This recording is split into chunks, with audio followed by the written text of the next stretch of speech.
न्याय हो गया। एससी और ओबीसी में यही न्याय है। तो मैं बस अब बहुत समय नहीं लूंगा, बहुत वरिष्ठ लोग हैं, बहुत सम्मानित लोग हैं, हमसे ज्यादा मेहनत आप कर रहे हैं। मैं जानता हूं कि आपको संगठन बनाने, संगठन चलाने और लोगों को एकजुट रखने में बहुत मेहनत करनी पड़ती है। ये जो बातें मैं कह रहा हूँ शायद इसका मकसद भी यही है कि हमें थोड़ा दिल बड़ा करने के लिए और जो भी व्यक्ति काम करे उनके साथ खड़े हो जाए। मुझे लगता है कि तभी बचाएंगे।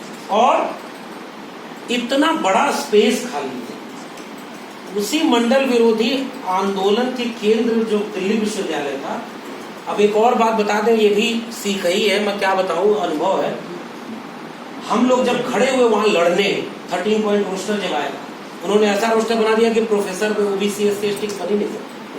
और मैं डॉक्टर था, अभी मैं टेम्पररी प्रोफेसर हूँ। ये तो आप लोग लिख देते हैं दिल्ली यूनिवर्सिटी प्रोफेसर। मेरा वाइस चांसलर मुझसे चढ़ता है।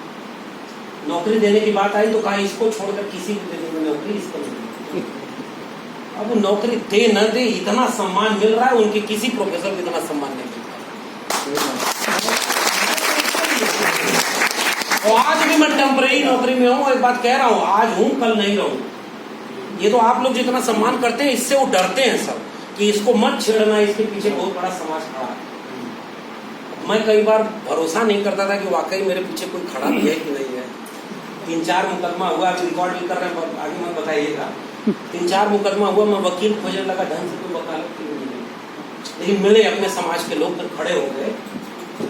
लेकिन आज पता है ना, वो तालाब में पत्थर फेंक के देखता है तरंग कितने उठ रहे हैं। मेरे ऊपर इतना सब कुछ किया, लेकिन उसको ये लगा कि इसके पीछे लोग खड़े हैं। और आप जैसे लोग जब खड़े होते हैं तो इससे हमें हिम्मत मिलती है कि हम गलत नहीं है तो हम उनके सामने झुकेंगे नहीं, डरेंगे नहीं। तुम गलत हो, ये बात डंके की चोट पर कहते हैं।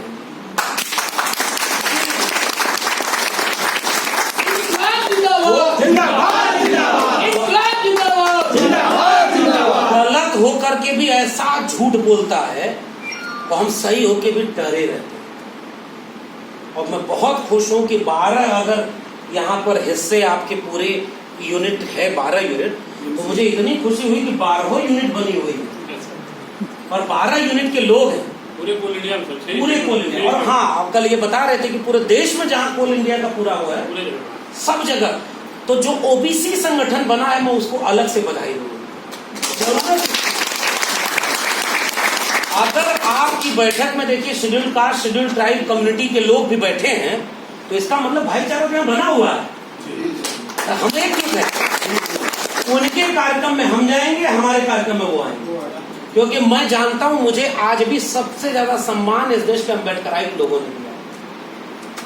अब धीरे धीरे ओबीसी समाज के लोग मुझे सम्मान दे रहे हैं।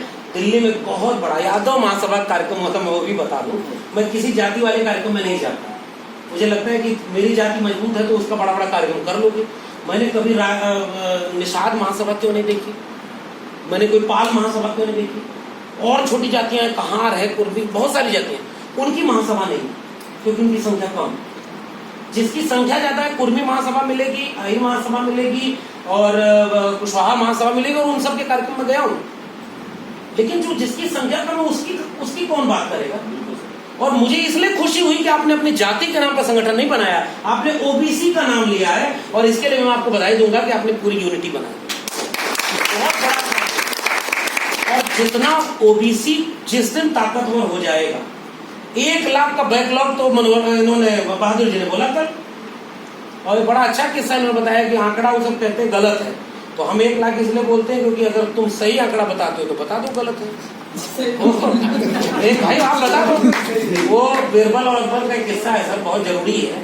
उस किस्से में जो है, कई बार बीरबल अगर मान लीजिए ताकतवर था तो उसके दरबार के लोग भी तो जलते थे, जैसे हमारे यहाँ जलते हैं, अच्छा इसका नाम ज्यादा हो रहा है, इसकी कमियां ढूंढा जाए, बड़ा नेता बन रहा है।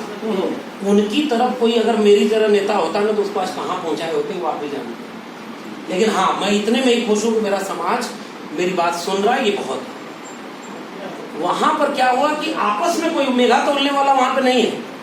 हमारे यहाँ तो मेघा तोला जाता है ना, इधर से उधर। लेकिन ये मुझे बहुत अच्छा तरीका लगा कि आप मुद्दे पर लड़ रहे हैं, और इसके लिए मैं आपका साथ दूंगा। और जहां भी बड़े प्लेटफॉर्म पर हम लोग इस बात को कहेंगे, चाहे वो बैकलॉग का मसला हो, चाहे वो रिक्रूटमेंट का मसला हो, चाहे वो माइंस के जो है प्राइवेटाइजेशन का मसला हो, या जो भी कॉन्ट्रैक्ट है, वो कॉन्ट्रैक्ट पिछली बार इसी सरकार यहाँ बनी थी ना, उसने कॉन्ट्रैक्ट में भी रिजर्वेशन लागू किया था ना। आज रिजर्वेशन नहीं है, देखिए किसके हाथ में कॉन्ट्रैक्ट था। तो मैं इसमें पूरा मदद करूंगा। और ये आपने बहुत सही कहा, जैसे हम लोग भी कहते हैं ओबीसी 60%, तो हमारे जो अपर कास्ट बुद्धिजीवी हैं, हमारे बहुत अच्छे दोस्त हैं, वहाँ बैठ के कहते हैं कि जातिवाद कर रहा है। हमने कहा इसी पैनल पर अगर 5 ब्राह्मण एक साथ बैठे होते तो वो जातिवाद नहीं होता, और यहाँ एक यादव बैठ गया तो जातिवाद कर रहा है, और तुरंत तो चुप भी होते हैं। और जानते हैं जो लड़ेगा उसको बदनाम भी किया जाएगा। हमने कहा कि 60% ओबीसी, तो उसने कहा आपके पास गलत आंकड़ा है। तो मैंने कहा आप सही आंकड़ा दिखा दो, हम मान लेंगे, ऑफिशियल डेटा तो है ही नहीं। और इसलिए हम कह रहे हैं जाति जनगणना सबसे बड़ा सवाल है।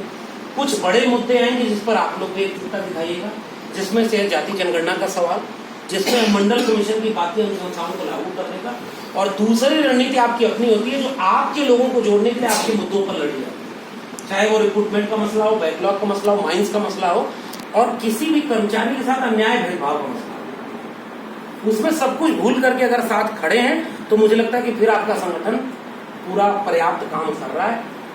मैं वो अकबर बिरबल वाला किस्सा बता दूंगा।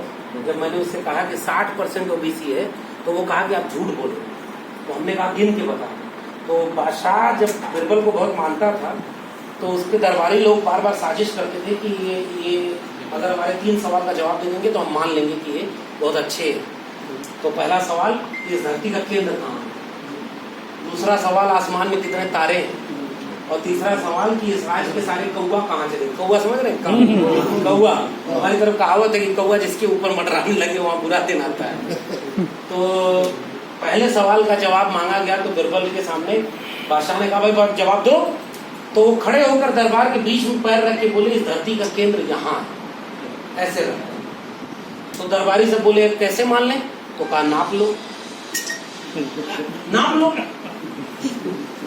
अब उसके बाद उसको समझ में आया कि नापेंगे कैसे। दूसरा बोला आसमान में कितने तारे हैं? तो कहा बादशाह की दाढ़ी में जितने बाल। कहा ऐसे कैसे मान ले? कहा गिन लो। दोनों नहीं गिना जा सकता। और तीसरी बात जब उसने बोला कि इस राज्य के सारे कौवे कहाँ चले गए, तो उस समय उस दरबार में सबसे ज्यादा वो बैठा था ना घर का द्रोही, उसका घर जहाँ था, तो वो सारे कौवे लखनऊ और दिल्ली चले गए। इसका मतलब पैगाम क्लियर, ये अब उधर बुरे। हम ये मानते हैं कि अगर हम एकजुट हो रहे हैं तो हमारी एकजुटता ही हमारी ताकत है। और अगर हम ओबीसी कम्युनिटी को भी एकजुट कर लें तो ये बहुत बधाई मैं दूंगा। आप 25 का बीपी मंडल साहब का कार्यक्रम करिए, उसका अगर कोई रिपोर्ट कुछ बनेगी तो मुझे भेजिएगा, मैं उसे शेयर करूंगा, लोगों को भेजूंगा कि ऐसी जगहों पर भी अब मंडल साहब को याद किया जाए, बाबा साहब को याद किया जाए। तो अगली बार जो भी कार्यक्रम होगा हम अभी से आपको उसकी सहमति देते हैं और हम जरूर आएंगे। और केवल हम नहीं, मेरे जैसे और भी लोग बहुत काम कर रहे हैं। हाँ, बहुत सारे हमारे दोस्त, सारे लोग आएंगे। वो एक गाना है ना, हमें पता है कि हम लोग अकेले कुछ नहीं कर सकते, तो हम लोगों की भी अपनी एक टीम बनी हुई है। तो हम सारे लोग अपने दोस्त हैं। और अभी सुबह ही नीरज का फोन आया था, दरअसल हमारा बिहार में कार्यक्रम है, तो नीरज को हमने अभी बताया कि अगर आप खाली हो तो चले जाना वहाँ कोल इंडिया में, और बहुत प्यारे लोग हैं। तो उन्होंने कहा कि बस सोच के बताएंगे, मैं नंबर आपको दूंगा। तो हम लोग तो जरिया है सर। मैं आखिरी वाक्य बोल रहा हूँ क्योंकि मुझे निकलना भी है। आपका सम्मान जो आपने हमें दिया है, आपने जो ये प्रेम मोहब्बत दी है, यही हमारी ताकत है, यही हीमोग्लोबिन है हमारा। इसी से हम बोलते हैं और हमें लगता है कि अगर हम सही हैं तो फिर डरेंगे, और इसलिए इसे हम सहेज के ले जाएंगे। और हम लोग कोई बड़े लोग नहीं हैं, मेरे अंदर कोई अहंकार नहीं। मैं जानता हूं कि ये सम्मान मेरे पद का नहीं, मेरे कद का नहीं, ये विचार का है। और आपका हमारा रिश्ता विचार का है। आपको लगा कि आपका एक वैचारिक व्यक्ति है तो हमारा और आपका रिश्ता बन गया। मैं कोशिश करूंगा कि आपकी उम्मीदों पर खड़े होकर के, निडर होकर के इस कारवां को आगे बढ़ाते रहा जाए। वो हम लोग न पहले न आखिरी, और हम लोग को 30 मरखा नहीं। वो बड़ा अच्छी लाइन है, कल और आएंगे नगमों की खिलती कलियां चुनने वाले, हमसे बेहतर कहने वाले, तुमसे बेहतर सुनने वाले। तो हम लोग बस एक पड़ाव है सर।